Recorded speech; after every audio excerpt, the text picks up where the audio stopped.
সারা বাংলাদেশে প্রথমবারের মতো পেঁয়াজ কাটার মেশিন তৈরি করে তাক লাগিয়েছেন রাজবাড়ীর উদ্যোক্তা হোসেন আলী বিশ্বাস।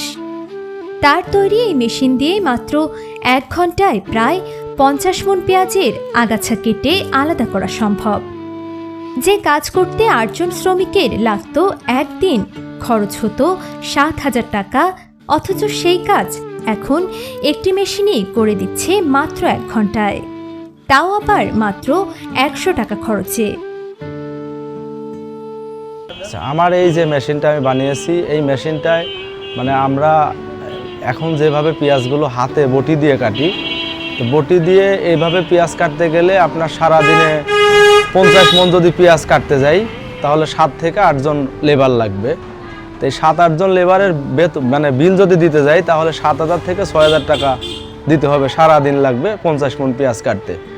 আর আমার এই মেশিনটায় আপনি 1 ঘন্টায় 50 মণ পেঁয়াজ কাটতে পারবেন, খরচ হবে মাত্র 1 লিটার ডিজেল। রাজবাড়ী জেলার পাংশা উপজেলার বাসিন্দা হোসেন আলী বিশ্বাস মূলত কৃষকদের কষ্ট ও খরচ কমানোর চিন্তা থেকেই এই উদ্যোগ নেন। 2025 সালের জানুয়ারি মাসে নিজস্ব ওয়ার্কশপে কাজ শুরু করে দীর্ঘ 1 বছরের প্রচেষ্টায় 2026 সালের ফেব্রুয়ারিতে তিনি সফলভাবে এই মেশিনটি তৈরি করতে সক্ষম হন। অনেকে চেষ্টা করছে, এটা পারে নাই। হোসেন ভাই অনেকদিন ধরে চেষ্টা করে সফল হয়েছে, খুব ভালোভাবে কাটা যাচ্ছে, আর দূর দূরান্তের লোকজন আসতেছে, দেখতেছে।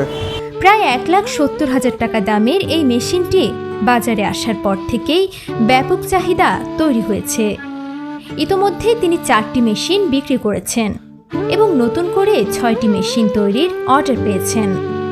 আগামী পেঁয়াজ মৌসুমে অন্তত 200টি মেশিন বিক্রির আশাবাদ ব্যক্ত করেছেন তিনি। এত পরিমাণ চাপ যে আমি অর্ডার নিয়ে সময় পাচ্ছি না, কারণ আমার তো ছোট্ট একটা ওয়ার্কশপ। আমার যে ক্যাপাসিটি, আমি হয়তো বড় জোর মানে এই যে সিজনটা আমি পেয়েছি, আপনার এখানে 20 দিনকে একটা সিজন পেয়েছিলাম, আমি 4টি মেশিন দিয়েছি রাত দিন কাজ করার পরে। তবে সামনের যে চিন্তা এবং কৃষকের যে চাপ দেখতেছি, তাতে আমার এখানে 1 থেকে 200 পিস মেশিন হবে বলে আমি মনে করতেছি। হোসেন আলী বিশ্বাস মনে করেন মেশিনটিকে আরও উন্নত ও ত্রুটিমুক্ত করতে বিদেশি যন্ত্রপাতি সংযোজন প্রয়োজন। এজন্য তিনি সরকারি সহযোগিতা কামনা করেছেন। এখন যে পরিমাণ আমি বানাইতে পারতেছি, যদি মেশিন দিয়ে বানাতে হতো তাহলে আপনার সময়টা অনেক কম লাগতো এবং মেশিনটাও বেশি হইতো। তো যদি আমার এই মেশিনটা মানে কি বলবো, আমার আর্থিক অবস্থাটা অতটা ভালো না, মানে আমার যা ছিল আমি তাই দিয়ে আপাতত এই মেশিনটা বানিয়েছি। আমার পাশে যদি সরকার আর্থিকভাবে সহযোগিতা করতো তাহলে আমার এই মেশিনটা আরও উন্নত করা সম্ভব হতো। স্থানীয়রা তার এই উদ্ভাবনী উদ্যোগকে সাধুবাদ জানিয়ে প্রয়োজনীয় সহায়তা প্রদানের দাবি জানিয়েছেন। রাজবাড়ী জেলার পাংশা উপজেলার প্রত্যন্ত অঞ্চলে হোসেন ভাই যে পেঁয়াজ কাটার মেশিনটা তৈরি করছে, আসলে এই জিনিসটা আমার জানা মতে এবং যতদূর জানি যে বাংলাদেশেই প্রথম। তো এই প্রত্যন্ত অঞ্চলে তিনি এই মেশিনটা তৈরি করে আসলে ব্যাপক সাড়া ফেলেছেন, এটা আমাদের জন্য গর্বের বিষয়।